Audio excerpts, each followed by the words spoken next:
mensaje que quiero compartir esta tarde con ustedes creo que es muy importante para el crecimiento, para la madurez de una iglesia, de un creyente, y dependemos de la ayuda y del respaldo del Señor, y queremos pedirle a Él que hable, queremos pedirle a Él que nos ayude, que nos inspire y que podamos verdaderamente entender, captar el mensaje que en esta tarde el Señor tiene para nuestras vidas. Oramos, hermanos. Padre Celestial, te damos de todo corazón gracias por todo lo que hasta ahora, Señor, hemos visto de parte tuya, cómo tú has suplido, cómo tú has obrado, Señor, conforme a tu fidelidad y conforme a tu poder.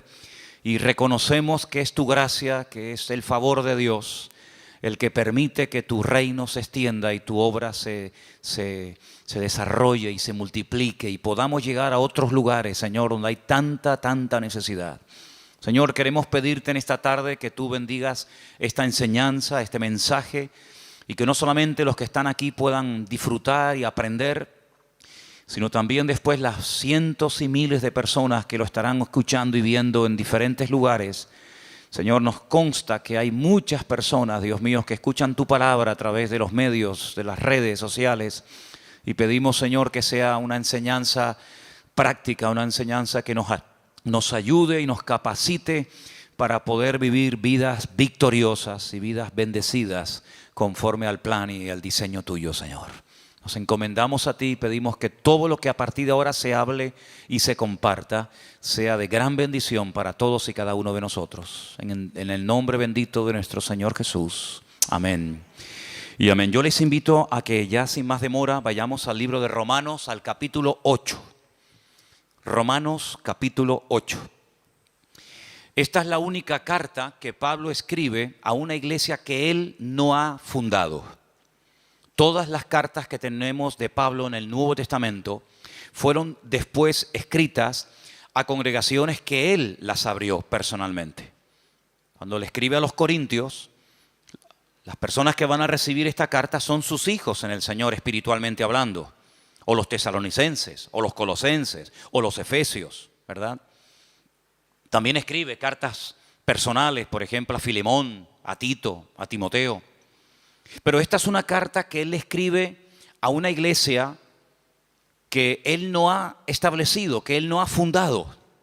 Pero evidentemente tenía un gran conocimiento de la membresía, porque si ustedes después con detenimiento y con tranquilidad en casa leen el último capítulo de Romanos, él da una lista enorme de nombres de personas a las cuales él saluda. Por lo tanto, aunque él no ha sido, por así decirlo, el padre, el fundador de la obra, es una iglesia que conoce perfectamente porque hay una lista, ya digo, enorme de hermanos a los cuales él saluda. Así que evidentemente había una relación muy directa con los hermanos que se congregaban en la ciudad imperial, la ciudad de Roma. Dicho esto, cuando ustedes lean en algún momento la carta a los romanos, yo les voy a pedir un favor. No la lean con prisa.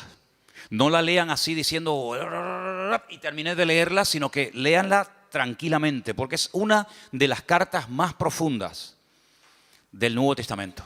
Junto con Gálatas y también con Efesios es una de las epístolas más profundas, porque los que la iban a recibir eran de origen judío, aunque vivían en Roma, y eran grandes conocedores de la Escritura, de las Escrituras del Antiguo Testamento, se supone. Por lo tanto, Pablo escribe en un nivel con una profundidad que a menos que los que iban a recibir la carta fueran expertos y conocedores de la Escritura, no iban a enterarse absolutamente de nada. Ahora, la carta está plagada de costumbres, la carta está plagada de las famosas leyes de Roma. Para poder entender muchas cosas que Pablo enseña y dice en la carta, hay que conocer bien la cultura del Imperio Romano. Cómo vivía esa gente, cómo pensaban, cómo reaccionaban, cómo eran algunas de las ceremonias que hacía, para que después podamos entender sobre todo el capítulo 8, que para mí es el corazón de la carta de Pablo. El capítulo 8 de Romanos es un capítulo increíble. Y hay dos palabras que aparecen continuamente en el capítulo 8. Una es la palabra carne y otra es la palabra espíritu. Con la primera no tenemos problema, porque más o menos sabemos a lo que se refiere Pablo cuando dice o cuando habla de la carne. Pero con la otra palabra hay un poco de problemas por una razón, y es que en nuestro idioma, ustedes lo van a ver continuamente en la Biblia, a veces la palabra espíritu aparece con mayúscula y a veces la misma palabra espíritu aparece con minúscula. Y bueno, parece ser que cuando se refiere al Espíritu de Dios, al mover de Dios, a la presencia del Señor, pues para diferenciarlo se pone espíritu con mayúscula. Y cuando habla del espíritu humano, pues se emplea la palabra minúscula. Pero esto es un poco complicado, porque en el texto original, bien en griego, el Nuevo Testamento, o en hebreo, el Antiguo Testamento, no existe este tema de mayúsculas y de minúsculas. No existe eso. Eso es algo que para nosotros es muy importante. No es lo mismo decir Señor, y ahí mencionamos al Señor Dios Todopoderoso, o cuando decimos Señor fulanito de tal, estamos utilizando la misma palabra, pero la connotación es muy diferente. Por eso ponemos mayúscula o minúscula. Pero repito, eso en el texto original no existe, sino que hay palabras específicas para saber a qué espíritu o a qué Señor se refiere el autor de la carta. Ahora, vamos a empezar con la primera palabra, la palabra carne. Dice en el versículo 1, estamos en Romanos 8, ¿verdad? Romanos 8:1. Ahora pues, ahora, es un hecho, tiempo presente. Ahora, ninguna condenación hay para los que están en Cristo Jesús. Coma. Y añade, los que no andan conforme a la carne, sino conforme al Espíritu. Si este matiz es muy importante. Ahora ninguna condenación hay para los que están en Cristo Jesús. Y a continuación da una característica de los que están supuestamente en Cristo Jesús. Dice que no andan, no se comportan, no actúan, no viven, no piensan, no reaccionan según la carne, sino de una forma diferente. Y dice, sino conforme al Espíritu. Las características de una persona que vive en la carne. Ahora explicaremos a qué se refiere Pablo cuando dice la carne. Y las características, la evidencia exterior de una persona que vive en el Espíritu es abismal. No tiene ni punto de comparación una cosa con otra. Por ejemplo, si ustedes prestaron atención a la lectura que se leyó hoy aquí, basada en Gálatas capítulo 5, el apóstol Pablo hace una tremenda diferencia entre las manifestaciones, las características, el estilo de vida de uno que vive en la carne a uno que vive en el Espíritu. Por ejemplo, él menciona más de 17, escuchen, más de 17 manifestaciones diferentes de una persona que puede vivir en la carne. Y ahí menciona adulterio, fornicación, orgías, borracheras, pleitos, celos, iras, contiendas, disensiones, etcétera, etcétera, etcétera. Ese es el estilo de vida de una persona que digamos que no es creyente, bíblicamente que está en la carne. Y después por otra parte dice, pero el fruto, lo que se manifiesta, lo que es notorio y palpable en la vida de un hombre o de una mujer que vive o que pretende y quiere vivir en el Espíritu es amor, gozo, paz, paciencia, benignidad, bondad, mansedumbre, fe, templanza, etcétera, etcétera. Entonces tú dices, oye, es que no tiene nada que ver las características de una persona que vive en el Espíritu a las características de una persona que vive en la carne. Las personas que viven en la carne generalmente son personas que no valoran el don, uno de los dones más grandes e importantes que tiene todo ser humano, y es el tiempo. El tiempo es un concepto que ha sido creado por Dios como regalo a la humanidad. Sabemos que Dios no se mueve en nuestro tiempo, es atemporal, es eterno.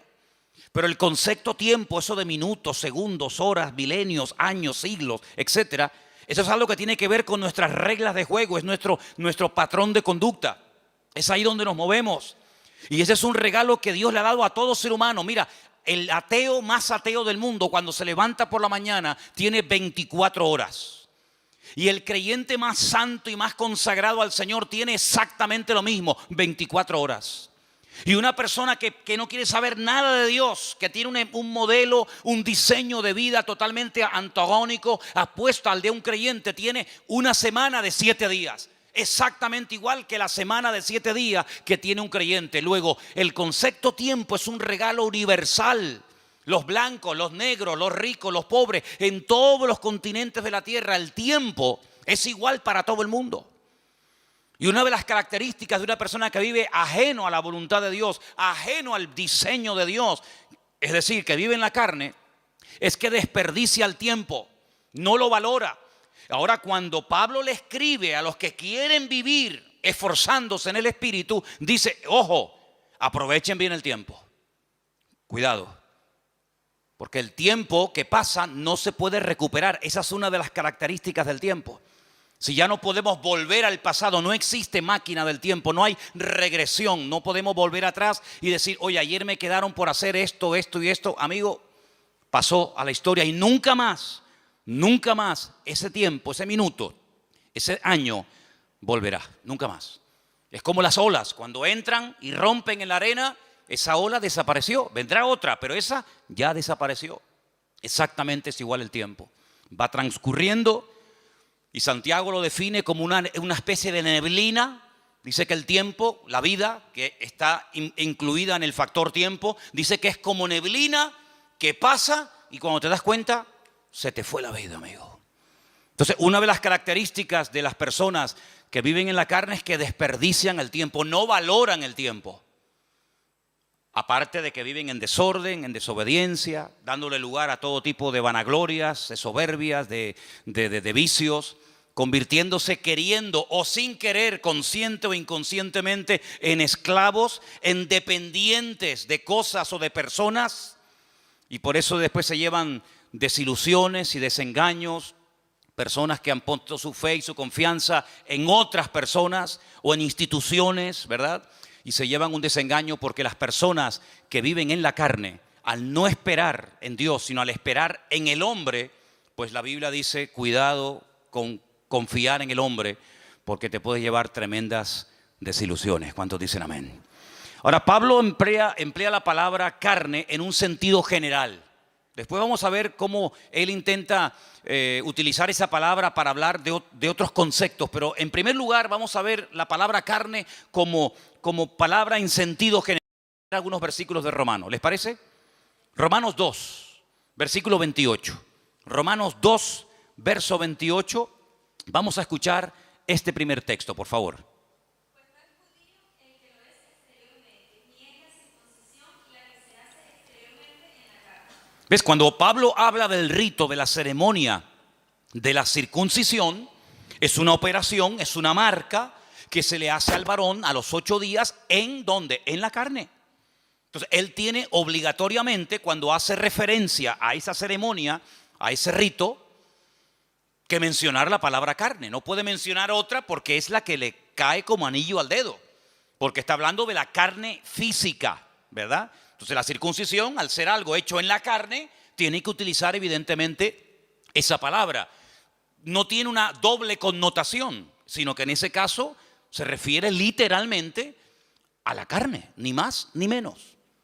Cuando se habla, por ejemplo, de personas que vivieron en el pasado, como por ejemplo el patriarca Abraham, en el capítulo 4, verso 1, vuelve otra vez a aparecer el mismo término. ¿Lo leemos? Romanos 4, 1. ¿Qué pues diremos que halló Abraham, nuestro padre, según la carne? Sí, Abraham no es un personaje de la mitología. Abraham no es un personaje inventado de ciencia ficción, sino fue un personaje de carne y hueso. Y cuando se hace referencia al patriarca Abraham, se dice, bueno, ¿qué fue lo que encontró a lo largo de la vida el patriarca Abraham cuando estaba en carne? Es decir, cuando estaba vivo. Entonces, es un término que puede tener múltiples aplicaciones, pero en los textos que estamos leyendo se emplea en su sentido literal. Tenemos también en el caso de Cristo, nuestro Señor Jesucristo, en el capítulo 1, versículo 3, otra mención a la palabra carne. Leámosla. Acerca de su Hijo, nuestro Señor Jesucristo, que era del linaje de David según la carne. Exactamente, es decir, si analizamos y estudiamos el árbol genealógico, Es decir, los antepasados de Jesucristo, familiarmente hablando, estamos hablando de personajes de carne y hueso. Entonces vemos cómo Pablo, cuando habla acerca de la parte humana, no de la parte divina, sino de la parte humana del mismísimo Señor Jesucristo, tiene que recurrir al término carne, porque Jesús no era un espíritu. Jesús no era una visión que se presentaba y se desvanecía, sino que era una persona que tenía brazos, que comía, que sudaba, que se cansaba, que necesitaba caminar para trasladarse de un lugar a otro porque vivió en carne. Y Pablo utiliza esa palabra sin ninguna doble intención, sino con la connotación literal de dicha palabra. Ahora bien, Pablo también utiliza el concepto o la palabra carne haciendo referencia a nuestra antigua vida, es decir, a lo que éramos antes de conocer al Señor. Y ahora vamos a ver cómo el término pasa de su literalidad más rotunda y absoluta a un término que hace referencia a un patrón de conducta, a un estilo de vida que nos caracterizó durante años hasta que llegamos al conocimiento de la verdad. Comenzamos con Romanos 7, versículo 5. Ahora la palabra carne ya tiene otra connotación. Escuchen el texto. Porque mientras estábamos en la carne, las pasiones pecaminosas que eran por la ley obraban en nuestros miembros, llevando frutos para muerte. Cuando estábamos en la carne, pero Pablo, cuando tú estás escribiendo la carta a los romanos, ¿qué estás en el espíritu? Ya no existe la figura, el personaje de Pablo, sí. Pero cuando él está hablando acerca de nuestra antigua vida sin Cristo, dice cuando vivíamos en la carne, ya es otra connotación diferente. ¿Me explico? Romanos 8:4, otra vez refuerza el término. Para que la justicia de la ley se cumpliese en nosotros, que no andando conforme a la carne, sino conforme al Espíritu. Ahora hay una vida nueva en Cristo. Ahora hemos, como dice otro texto de la Escritura, pasado de muerte a vida. Y ahora la vida de un creyente no es seguir viviendo en la carne, sino vivir en el Espíritu. Ahora la palabra carne toma otra connotación. Hace referencia a lo que éramos antes cuando estábamos, como dice él, en nuestros delitos y pecados, sirviéndonos a nosotros mismos en vez de servir al Señor. Romanos 8:8. Y los que viven según la carne no pueden agradar a Dios. ¿Ve? Los que viven según la carne, los que viven opuestos a los designios y a los propósitos y objetivos de nuestro Dios, no pueden bajo ningún concepto agradar a Dios. Luego, el vivir en la carne significa vivir en un estado de desobediencia, de rebeldía, de oposición a Dios. También el versículo 9 hace referencia a esto que estamos hablando. Romanos 8:9. Mas vosotros no vivís según la carne, sino según el Espíritu, si es que el Espíritu de Dios mora en vosotros. Y si alguno no tiene el Espíritu de Cristo, no es de él. Es decir, la vida que ustedes viven ahora no la pueden seguir viviendo en la carne. No la pueden seguir viviendo con las características que identifican a un no creyente. Porque si ustedes son verdaderamente hijos de Dios, el Espíritu de Dios ahora está dentro de vuestras vidas y ese Espíritu os impulsa por otros derroteros a hablar de una forma diferente, a comportarte de una forma diferente, porque ahora ya no eres dominado por el ego, dominado por tus pasiones, por tus apetitos y por tus vanaglorias y tus concupiscencias, sino que ahora eres guiado por el Espíritu Santo de nuestro Dios. Y dice que una persona puede reconocer si es o no es un hijo de Dios por la forma como vive. Eso es lo que el Señor dijo, dicho en otras palabras, por sus frutos los conoceréis. Dice el Señor en Romanos 8 que los que son de Cristo son guiados por el Espíritu que guió a Cristo. Y los que no son guiados por el Espíritu de Cristo, por el Espíritu Santo, no son hijos de Dios. Aunque ellos crean que lo son. Aunque ellos se autoproclamen hijos de Dios. Porque luego hay un concepto tremendamente profundo e interesante, del cual hablaremos también esta tarde, y es el término adopción. Porque claro, hoy en día La palabra adopción tiene otras connotaciones completamente diferentes a lo que significaba ser adoptado hace 2000 años. Pero de eso hablaremos un poco más adelante. Romanos 8:12, un texto más.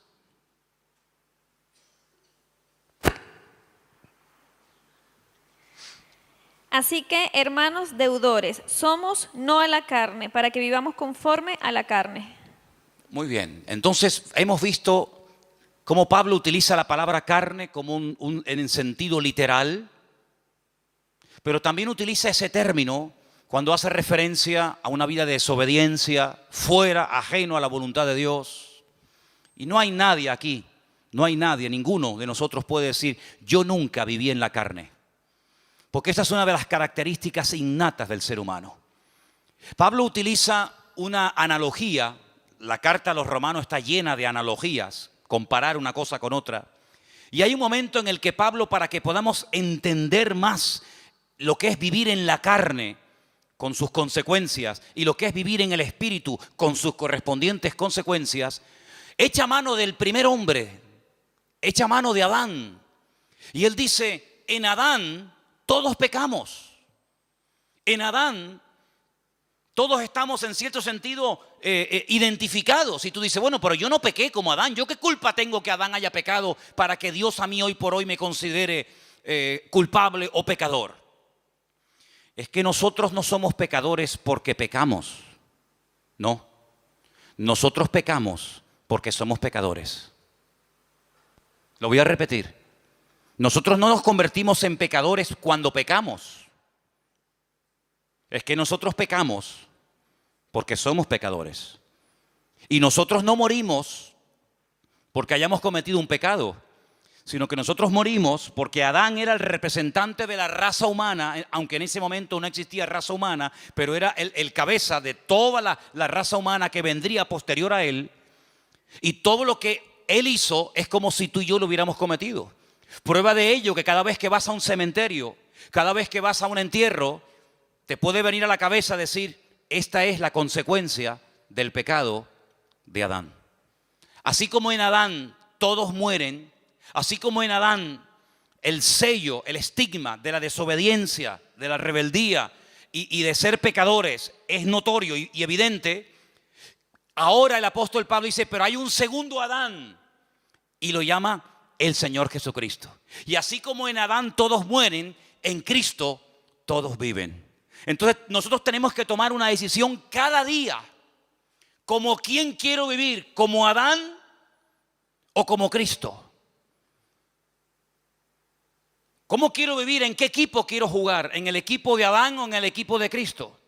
Porque si me identifico con Adán y cada vez que hago mi voluntad y cada vez que desobedezco y cada vez que rechazo a Dios, tengo que sufrir y experimentar a corto y a largo plazo las consecuencias. Pero si decido vivir como Cristo vivió, no te queda más remedio que tener el espíritu que Cristo tuvo a lo largo de su vida para poder vivir en victoria, como Él vivió todos los días de su vida como hombre en victoria. ¿Cuántos dicen amén? Y esto es un concepto que no nos entra en la cabeza. Porque uno dice, bueno, como Dios, no tengo ningún problema en aceptar que Dios es perfecto, ¿sí o no? Dios es perfecto, es inmutable, no hay sombra de variación. Dios no se cansa, Dios no está un día alegre y otro día triste. Dios es inmutable, Él no se cansa, Él da y no pierde, sino que Él sigue siendo Dios. Él es la fuente de la existencia misma. Pero como humano, como hombre, el Señor Jesucristo fue perfecto. Fue un niño perfecto. Y todos los que hemos tenido hijos o tenemos hijos, sabemos que nuestros hijos, como nosotros tampoco fuimos hijos perfectos, no hay un hijo perfecto. No hay una hija perfecta. Se puede comportar mejor o peor. Puede sacar mejores o peores notas. Pero no hay un hijo perfecto. Y Cristo fue hijo. Y como hijo fue perfecto. Y como hombre fue perfecto. Entonces eso quiere decir que vivió en una absoluta perfección durante toda su vida. Y en una absoluta y extraordinaria santidad. Pero porque no fue tentado. Porque si fue tentado es imposible vivir en perfección. No. Es que no tiene gracia. No tendría ninguna gracia ni ningún valor el que Cristo no haya sido tentado y viviera sin pecar, porque entonces, ¿cómo sabe si una persona ama o no a Dios si nunca es tentado? El Señor Jesucristo dice en la Escritura que fue tentado en todo, absolutamente en todo. Y ahora, todo lo que te puedas imaginar, fue tentado absolutamente en todo. Desde su más tierna infancia hasta el último momento de su existencia, tentado absolutamente en todo. Pero dice la Biblia que a pesar de que fue tentado en todo y experimentó el Señor tentaciones que jamás nosotros hemos experimentado, porque Satanás intentó por todos los medios habidos y por haber hacerlo caer y tropezar y que no cumpliera el propósito para el cual había venido, dice que nunca pecó ni se halló engaño en su boca. ¿Cuántos dicen amén? Porque el Señor Jesucristo, cuando habla acerca compara la ley con el sermón del monte, Él dice, oísteis que fue dicho. Y Él echa mano a textos del Antiguo Testamento que los conocía perfectamente. ¿Cómo no lo va a conocer? Si Él era la palabra humanada, la palabra encarnada, hecho hombre. Pero Él dice, pero yo voy más allá de la palabra. Porque vosotros condenáis y castigáis al que comete el acto. Pero yo voy más allá del acto. El que lo desea y el que lo hace en su mente sin haber llegado al acto en sí mismo, igualmente está pecando.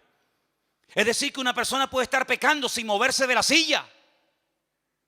Una persona sin salir de su casa puede estar pecando. Porque no solamente es el acto en sí, sino que el Señor dice, hasta con la mente podemos llegar a pecar, ¿sí o no? No solamente con el cuerpo, sino que con la mente podemos estar ahora mismo pecando. Es decir que no es que Cristo no lo pillaron nunca infragante y cometiendo un pecado y por lo tanto pueden decir fue perfecto, pero luego en su mente era terrible. No, es que ni siquiera en la mente nuestro Señor Jesucristo pecó. Y eso es un concepto que a nosotros se nos escapa porque decimos perfección, vivir en la perfección durante 33 años de su vida, siendo presionado y teniéndolo todo en contra, pues eso es lo que dice la Biblia, que Jesús nunca pecó. Es el hombre perfecto. Y cuando tú ves, por ejemplo, los evangelios, y no me voy del tema, pero cuando ves los evangelios, tú ves que son diferentes exposiciones, diferentes formas de presentar una vida tan rica y tan amplia como la del Señor Jesucristo. Por ejemplo, Mateo lo presenta como el Mesías, el que estaba profetizado en las Escrituras y las cumplió. Pero Marcos lo presenta como un siervo perfecto, obediente, sumiso. ¿Por qué? Porque los destinatarios del Evangelio de Marcos eran los romanos. Y en la mentalidad de los romanos estaba el tema de la esclavitud y todo esto.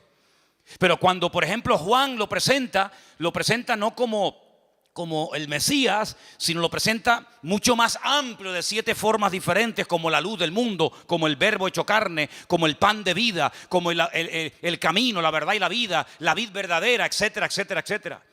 Pero cuando Lucas, que le escribe a un griego, Teófilo, el amado de Dios, a él le escribe a un griego, los griegos, la filosofía, la concepción de vida de un griego no era la de un romano. Tú coges a un romano y coges a un griego y sí, son 2 seres humanos, pero son totalmente diferentes. Es como si coges a un japonés y a un colombiano. Son 2 seres humanos, pero la mentalidad japonesa no es la mentalidad de un colombiano, de un venezolano, de un latino, de un español. No, para nada. Son 2 cosas completamente diferentes. La mentalidad de un griego es completamente distinta, diferente a la mentalidad de un romano. El griego busca la perfección de carácter. El griego busca la perfección en lo físico. El griego es hedonista. El griego es vanaglorioso. El griego se cuida el cuerpo. El griego es una persona exquisita en todo lo que hace. El romano es salvaje. El romano no tiene escrúpulos. El romano es avasallador. El romano no tiene educación. No es diplomático. El romano es mente de imperialista. Mente de que aquí mando yo y tú te callas. Y si te tengo que matar, te mato y punto. El griego más refinado. Es igual de malo, pero más refinado, ¿no? Es un veneno, pero en vez de saber a veneno, sabe a miel. Te está envenenando con veneno, pero como sabe a miel, uy, qué rico, dame un poquito más. Así es el griego. Entonces, como él le va a escribir a un griego, él dice, te voy a hablar de un hombre perfecto. Y claro, Teófilo dice, un hombre perfecto, si Platón no fue perfecto, ni Aristóteles, ni Séneca. ¿De quién me estás hablando? ¿De quién me estás hablando? De Jesucristo.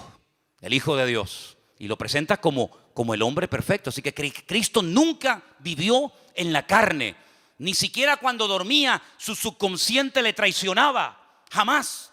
Fue perfecto en espíritu, alma y cuerpo. Entonces lo que Pablo intenta en el capítulo 8 de Romanos decirle: hermanos, ahora nosotros hemos pasado de muerte a vida. Nuestra antigua vida estaba caracterizada por vivir en lo que él llama la carne. Pero ahora voy a enseñarles un nuevo modelo de vida. Vamos a vivir en el espíritu. Pero en el espíritu con mayúscula o en el espíritu con minúscula. En el Espíritu Santo de Dios. En el Ruach HaKodesh. No en el Neuma. Sino en el Ruach HaKodesh. En el viento recio de Dios. En el Espíritu de Dios. Porque ese fue el espíritu que habitó en Cristo. El que hizo que su madre quedara embarazada. Y el que lo ungió y lo capacitó durante toda su vida, hasta que él llega un día a Nazaret y dice: el Espíritu de Dios está sobre mí. Y él es el que me unge, él es el que me capacita para poder cumplir con el objetivo por el cual fui enviado por mi Padre: dar vista a los ciegos, vendar a los quebrantados de corazón, a pregonar el año de la buena voluntad del Señor, etcétera, etcétera. Cuando el Señor asciende a la gloria, ese espíritu que habitó en él durante toda su vida, y sobre todo de una forma mucho más contundente a partir del bautismo, porque dice que cuando era bautizado descendió sobre él como forma corporal el Espíritu de Dios. Cuando él se está despidiendo de sus discípulos, él dice: yo os noto tristes. Claro, ustedes se han acostumbrado a estar todo el santo día conmigo. Y cada vez que hay un problema, cada vez que hay una situación difícil que solucionar, ustedes siempre recurren a mí. Pero ahora ustedes se sienten como solos y con temor, porque les acabo de decir que me voy a ir, pero tengo una buena nueva que compartirles. Y es que me voy, pero no os dejaré huérfanos, sino que estaré con vosotros para siempre. Y cuando me vaya a la presencia del Padre y le enseñe mis manos y mi costado y mis pies heridos, y él quede satisfecho porque la ira, porque la justicia de mi Padre ha sido derramada y ha quedado satisfecho completamente, ahora que él me ha elevado y me ha dado un nombre que es sobre todo nombre. Ahora que ya no vamos a hablar más de pecado, porque este tema ya está zanjado y se acabó y se pagó la deuda. Ahora le voy a decir a mi Padre: Padre, mándales a ellos el Espíritu que moró en mí. Así que no os dejaré huérfanos. Rogaré al Padre para que os envíe al Consolador, para que esté con vosotros para siempre. Y escuchen: Él tomará de lo mío y os lo hará saber. Él os recordará todas las cosas que yo os he enseñado. Y no solamente hará cosas maravillosas en vosotros, que os dirá cosas que van a acontecer en el futuro para que estéis preparados, sino que Él irá delante de vosotros, y cuando prediquéis mi palabra, Él será el que convencerá al pecador de pecado, de justicia y de juicio. Y así da una enseñanza tremenda en el Evangelio según San Juan acerca de las funciones o características, el impacto del Espíritu Santo a través de la vida de los discípulos, a través de la vida de los creyentes. Y por eso Pablo, que es consciente de esto, dice: cuando una persona es guiada por el Espíritu de Dios, esa persona es de Dios. Pero cuando una persona lo oyes hablar y miras cómo vive y cómo se comporta y cómo reacciona y cuál es su estilo de vida, tú puedes darte cuenta de que no está siendo guiado por el Espíritu de Dios, porque no le importa para nada ese tema, sino que está viviendo en la carne, totalmente opuesta a la voluntad y el propósito de Dios para su vida. Y Pablo dice, escuchen bien esto, lo dice en Romanos 8: si el Espíritu de aquel que levantó a Cristo de los muertos mora en vosotros, también vivificará vuestros cuerpos mortales por su Espíritu que ahora mora en vosotros. Es decir, cuando Cristo está en la cruz, hay momentos en los que Él habla, momentos en los que Él expresa necesidades físicas, momentos en los que Él ora, momentos en los que Él pide cosas. Pero hay un momento en el que Él dice: Padre, en tus manos encomiendo mi espíritu. Y entrega el Espíritu al Padre. Y la palabra del Señor nos enseña que el Espíritu de Cristo es el que ha sido derramado en todos y en cada uno de los creyentes hoy en día. Y por eso Pablo dice, hermanos, ya no os embriaguéis con vino, en lo cual hay disolución. Antes bien, sed llenos del Espíritu de Dios, hablando, cantando entre vosotros con salmos, con himnos, con cánticos espirituales, alabando a Dios, dando siempre gracias al Señor. Y no lo contristéis, no entristezcáis, no apaguéis al Espíritu, sino antes bien, todo lo contrario. Y termina el libro, termina las Sagradas Escrituras diciendo, por si no ha quedado claro todo lo que ha dicho Pablo, Santiago, Mateo, Marcos, Lucas, Juan, etcétera, el que tiene oídos para oír, que oiga lo que el Espíritu todavía le tiene que comunicar a la iglesia. ¿Cuántos dicen amén? Esto es algo tremendo, porque la vida de un verdadero creyente ya no puede estar guiada por la carne, por sus pasiones y deseos, sino tiene que ser guiada por el Espíritu de Dios.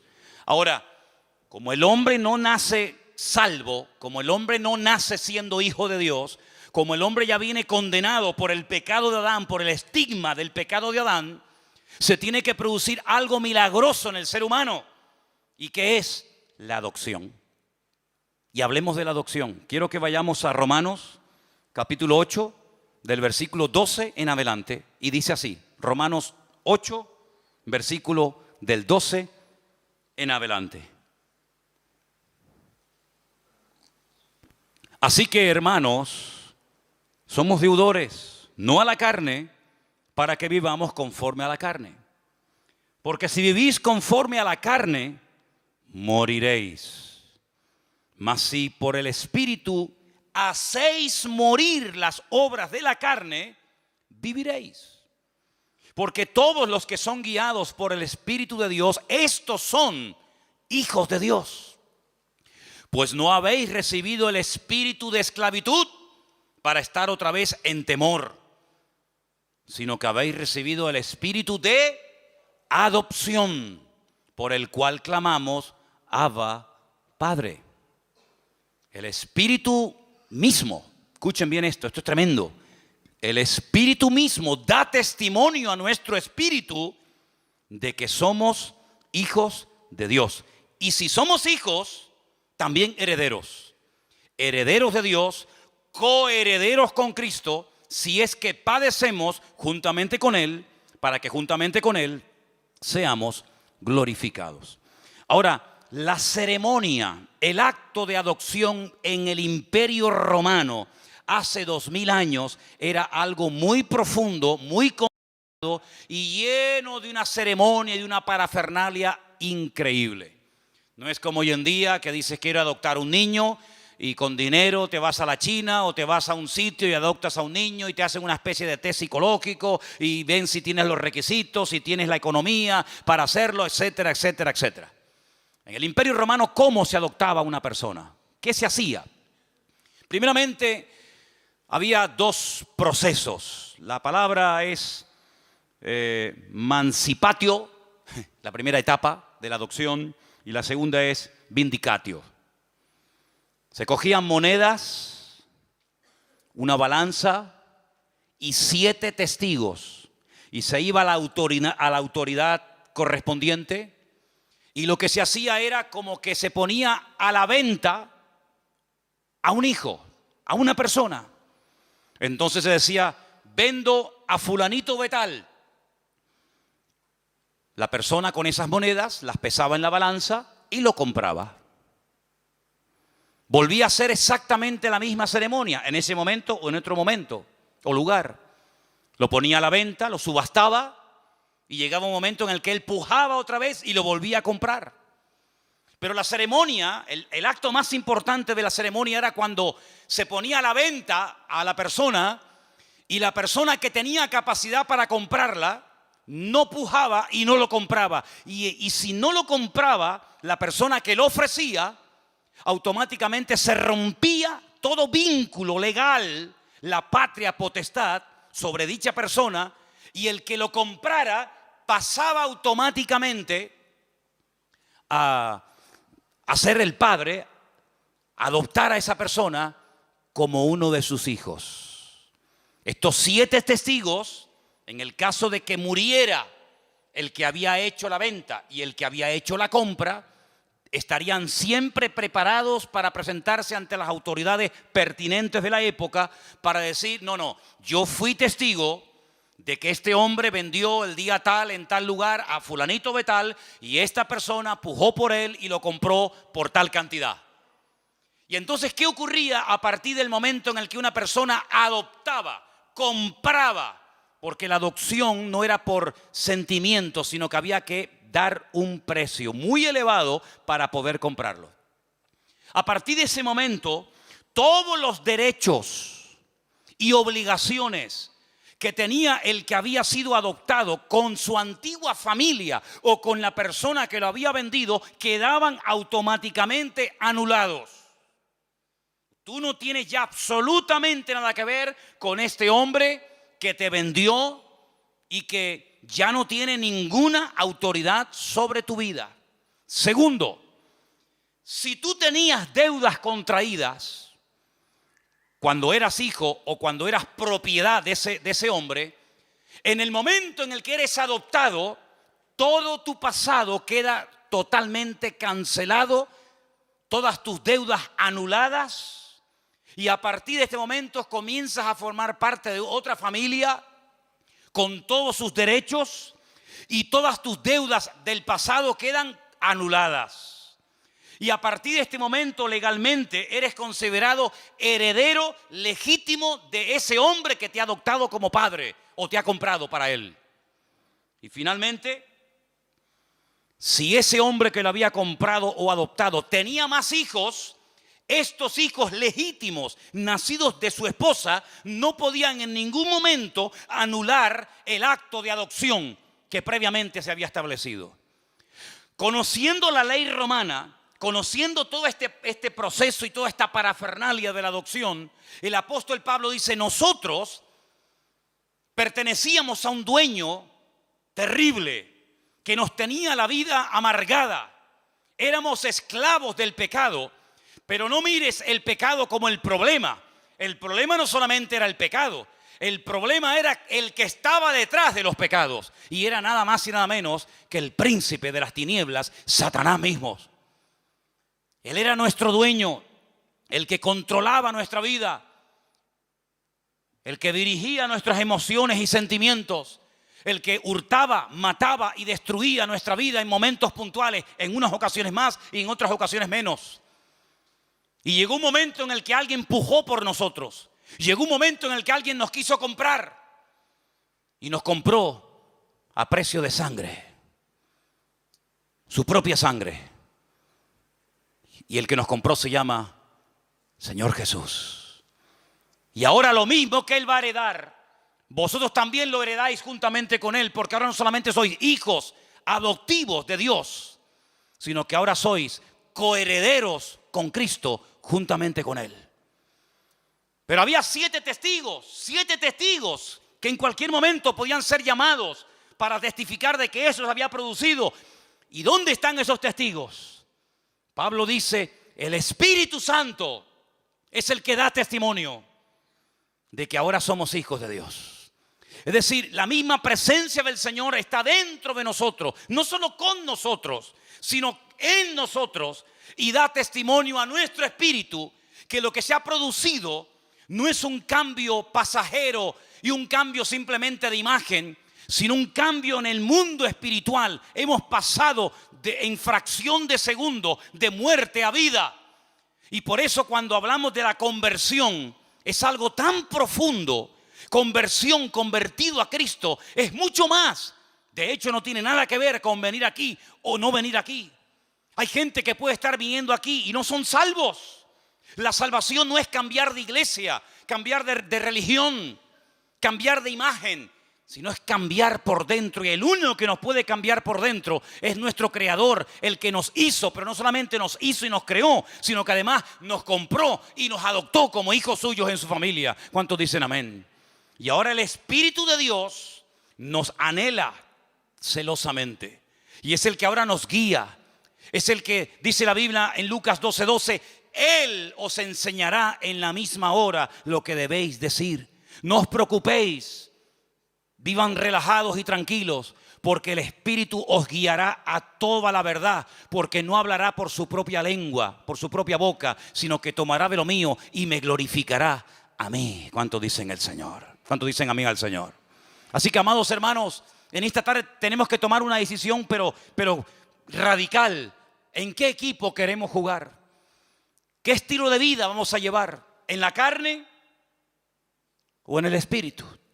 No se puede vivir una vida victoriosa cristiana con el Señor en la carne, porque la vida cristiana es una vida, humanamente hablando, y soy muy claro en esto, totalmente imposible de vivir. Porque la vida cristiana es sinónimo de querer vivir, de querer o de pretender vivir según la vida que Cristo vivió. ¿Qué es la vida cristiana? Vivir como Cristo vivió. ¿Y quién es capaz de vivir como Cristo vivió? Sin pecar nunca, sin desear nada malo, sin tener nada malo en el corazón, sin tener tendencia al pecado, sin mirar lo que no hay que mirar, sin desear. Es imposible, porque somos carne y hueso. Decía el patriarca Abraham, soy polvo y ceniza. Por eso Pablo descubrió un secreto tremendamente profundo de nuestra relación con Dios. Y es decir, lo que tenemos que hacer cuanto antes es morir. Morir. Porque un muerto no crea problemas. Los que crean problemas son los vivos. Los muertos no dan problema. El muerto al hoyo y el vivo al bollo. El muerto no da problema, no critica, no se desanima, no se deprime, no cambia de religión. El muerto se murió y punto. Ya no habla, ni siente, ni padece. Y por eso Pablo dice, ya no quiero vivir más yo, sino ahora quiero que mi estuche llamado cuerpo, llamado carne en el sentido literal, sea el medio por el cual el Espíritu de Dios que ahora mora en mí nos lleve a hacer y ejecutar todos los días de nuestra vida la voluntad de nuestro Dios. ¿Cuántos dicen amén? Eso es lo que Pablo intenta explicar en Romanos 8. La vida en la carne es así, así, así, así, así. Si quieres escoger ese camino, las consecuencias van a ser esta y esta. Y la estación final, saben que cuando uno va en metro o cuando va, sí, bueno, generalmente en metro o en tren, cada estación tiene un nombre. La estación final de la vida se llama la muerte. Y por eso ha habido intentos, el hombre ha hecho intentos por tratar de corregir el rumbo de la naturaleza humana. Y algunos dijeron a lo largo de la historia de la humanidad, cuando la humanidad sea culta, cuando todo el mundo sepa leer y escribir y tenga un alto nivel de cultura y de preparación y de conocimiento, ya no habrá odios, ni guerras, ni venganzas, ni muertes, sino que el hombre que sea culto y el hombre que tenga un nivel intelectual alucinante, pues se dará cuenta de que en la guerra nadie gana, sino que todos pierden. No me digan. La gente más sabia y culta de Europa fueron los que crearon una guerra donde murieron más de 65 millones de personas. Y era el país más culto y con más conocimiento que jamás ha existido. Así que se demostró que no es el conocimiento ni el saber lo que hace que el hombre no peque. Entonces otro dijo, no era ese el camino. El camino es que todos sean iguales. Porque así se evitan las envidias y los celos. Tú tienes más, yo tengo menos. Tú eres rico, yo no llego a fin de mes. Tú tienes un cochazo, yo tengo que ir caminando. Cuando todo el mundo sea igual, no haya propiedad privada y todo sea de todos, entonces el hombre será feliz. Ya. Vamos a intentarlo. Y los que inventaron esto dijeron, vamos a probarlo. Y tuvieron 70 años. Primeramente para probar en su tierra, más aparte a donde las exportaron. La utopía de que cuando todos seamos iguales, se acabarán las envidias y los celos y las vanaglorias. Y fue un auténtico fracaso. Pero el Señor dijo algo. No vamos a hacer que todos sean iguales porque eso es imposible. No vamos a darle a todos todo lo que piden porque eso es imposible. Vamos a hacerlo al revés. En vez de afuera para adentro, vamos a hacerlo de adentro para afuera. Vamos a poner en el hombre un nuevo corazón. Cambiemos la naturaleza del hombre. Que en vez de comportarse como hombre pecaminoso y carnal, se comporte como un ser espiritual. Pero ¿dónde le enseñamos eso? No se puede enseñar. ¿Dónde le transmitimos ese conocimiento? No se puede transmitir. Es una obra interna que hace el Señor en el corazón del ser humano. Y cuando el Señor entra a nuestras vidas, desde adentro comienza a cambiarnos. Y entonces Pablo dice, sé vivir en abundancia y sé vivir en escasez. Porque todo lo puedo en Cristo que me fortalece. Ya no me importa si tengo o no tengo. Ya no me importa si me aman o me odian. Ya no me importa si soy aplaudido y venerado o soy criticado y calumniado y perseguido. No, ya no me importa eso. Porque ya no son los factores externos. Ya no es el tener, ya no es el ser, sino es la nueva criatura que el Señor pone en nuestros corazones. Eso, todos los sistemas habidos y por haber, todos los sistemas, y ustedes mencionen ahí los que quieran, todos han sido un auténtico fracaso, porque todos intentan desde afuera cambiar y perfeccionar la vida del hombre, pero el Señor lo hace de adentro hacia afuera, y dice, el que cree en mí, de su interior correrán ríos de agua viva. Pero hay algo que tengo que decir como palabra final. Esta obra, que es la que funciona, la genuina, la auténtica, la que hace que todo sea diferente, aunque no tengas trabajo, o sí, o tengas marido, o te haya abandonado, o te sientas fuerte o enferma. Esta obra perfecta, que es cuando el corazón es cambiado, cuando el Espíritu de Dios entra en el corazón y dice que lo convierte de carne a un corazón, de piedra a un corazón de carne. Cuando te circuncida el corazón, esta obra, que es la que funciona y perdura, hay un factor para que funcione que es de vital importancia, y es la voluntad humana. Porque el comunismo se implantó, te guste o no, y las leyes se adoptan, se adaptan o se cumplen, te gusten o no. Pero esta ley divina que transforma la naturaleza del hombre no se puede llevar a cabo si el hombre se cierra, dice, no me interesa. Quiero seguir viviendo a mi manera. Y el Señor, como se ha sujetado a nuestras reglas de juego, cuando se come una ficha en el parchís, ¿cuánto se cuenta? 20.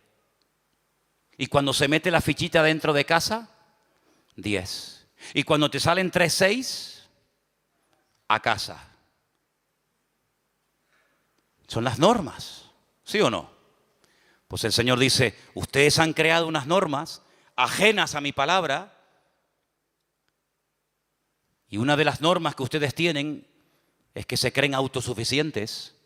Está muy bonito, muy interesante. Esto le viene bien a este que es un pobre desgraciado, que le viene bien para cambiar, pero yo no. Yo nunca he sido drogadicta, yo nunca he sido mala persona, yo he sido una buena madre, yo soy un buen padre, una persona trabajadora, yo he sido siempre una persona honrada, yo. Yo a ti sinceramente no te necesito para nada. Tú si quieres ayuda a toda esta maraña de desgraciados y de enfermos y de tarados y de no sé qué, pero yo no, porque yo soy la reina del mambo, el tapón del océano. Y cuando una persona llega a ese nivel de vida y hablar así, ha llegado a una ceguera tan tremenda que ya no te das cuenta de lo mal que estás. Y has cruzado una línea muy peligrosa, y es la de no querer arrepentirte. Y cuando no te quieres arrepentir, Dios no se mete donde no lo llaman. Entonces, para que todo esto funcione a la perfección, lo que tenemos que hacer es decir, Señor, perdóname. Porque el único pecado que Dios no perdona es aquel por el cual no se pide perdón. Si usted no pide perdón por su pecado, Dios no le puede perdonar. Pero en esta tarde se ha predicado la palabra, se ha sembrado la palabra en tu vida y en tu corazón. Y quiero que con nuestros ojos cerrados un momentito escuches estos últimos textos, estos últimos versículos, y que los tengas presente en esta tarde en tu vida. Primera de Juan, nos lo va a leer nuestra hermana. No améis al mundo, ni las cosas que están en el mundo. Si alguno ama al mundo, el amor del Padre no está en él. Porque todo lo que hay en el mundo, los deseos de la carne, los deseos de los ojos y la vanagloria de la vida, no provienen del Padre, sino del mundo. Y el mundo pasa y sus deseos, pero el que hace la voluntad de Dios permanece para siempre. Amén, así es. Cuando alguien ama al mundo, cuando alguien ama las cosas del mundo, dice que el amor del Padre, el amor de Dios no está en él. Así de simple. ¿A quién amas? ¿Dónde está tu corazón? Dice que donde está tu tesoro, ahí estará tu corazón. ¿Dónde está tu corazón? ¿Dónde está tu tesoro? Si tu tesoro no es Dios, ¿cómo lo vas a amar? Si tu tesoro no es la voluntad de Dios, ¿cómo la vas a querer hacer? Cuando se vive en la carne, es imposible agradar a Dios. Las consecuencias de vivir en la carne, a corto y a largo plazo, es esclavitud, desilusión y finalmente muerte. Pero el resultado de vivir en el Espíritu es que uno es guiado a la verdad. Uno es guiado en la vida por el camino que uno quiere ser guiado. Escucha bien esto. Si quieres ser guiado por el Señor te va a guiar. Y esto es algo intransferible. Papá no puede trasladar esta vida a los niños, aunque quieras, ni los niños a sus padres, ni la esposa al marido, ni el marido a la esposa. Es algo personal, individual. Y por eso en esta tarde yo te hago esta pregunta, delante de la presencia del Señor. ¿Qué modelo, qué estilo de vida vas a elegir hoy? ¿Vivir en la carne? ¿O vivir según el diseño divino? Vivir en el Espíritu que guió a Cristo, el Espíritu que lo acompañó siempre y que dio a su pueblo por un mismo Espíritu. Fuisteis todos bautizados en un cuerpo, dice el Señor. Así que en esta tarde tú tienes la última palabra. Yo te he compartido la palabra, se ha sembrado en tu corazón la buena semilla. Pero no dejo de reconocer que en esta tarde puede haber pedregales, puede haber espinos o puede haber buena tierra. Confiamos en ello. ¿Qué vas a hacer con la palabra oída? ¿Qué vas a hacer? ¿Qué vas a hacer? ¿Qué camino vas a escoger? ¿Vivir en tu ego, en tu yo, en tu carne? ¿O decir, Señor, enséñame? ¿Qué tengo que hacer, Señor?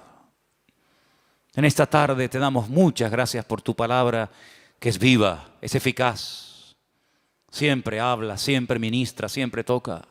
Nunca vuelve vacía, sino que se siembra y hará la obra para la cual fue enviada.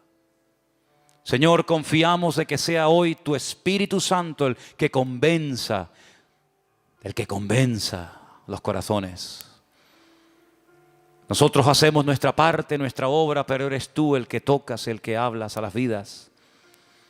Y yo te pido, Señor, que no haya reacciones basadas en sentimientos o en emociones, sino única y exclusivamente porque están respondiendo al llamado del Señor. Si en esta tarde tú estás aquí y quieres vivir conforme al Espíritu de Dios, haciendo su voluntad, díselo a Él, díselo. Yo quiero vivir conforme a tu voluntad, Señor. ¿Te das cuenta cómo uno puede vivir de una manera u otra? Tú decides, ser humano, criatura de Dios, tú decides. Yo te animo a que en esta tarde tú le digas al Señor, aleluya, que tú le digas al Señor en esta tarde, yo quiero vivir guiado por tu Espíritu Santo. Estemos orando, hermanos, estemos orando, por favor, en el día de hoy. Aleluya. Gloria a Dios. Prepárame la guitarra, por favor. Esta tarde, ahí donde estás, oh Señor, ministranos, Señor. Llena este lugar, Señor, con esa convicción genuina que trae tu Espíritu y tu palabra, Señor. Aleluya. Gracias, Dios mío. Gracias, Señor. Gracias, Señor. Gracias, Señor Jesús. Yo quiero que mientras escuches esta alabanza, esta canción,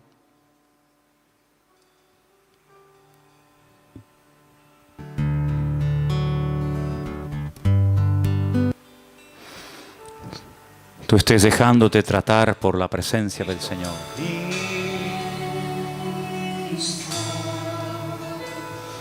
Te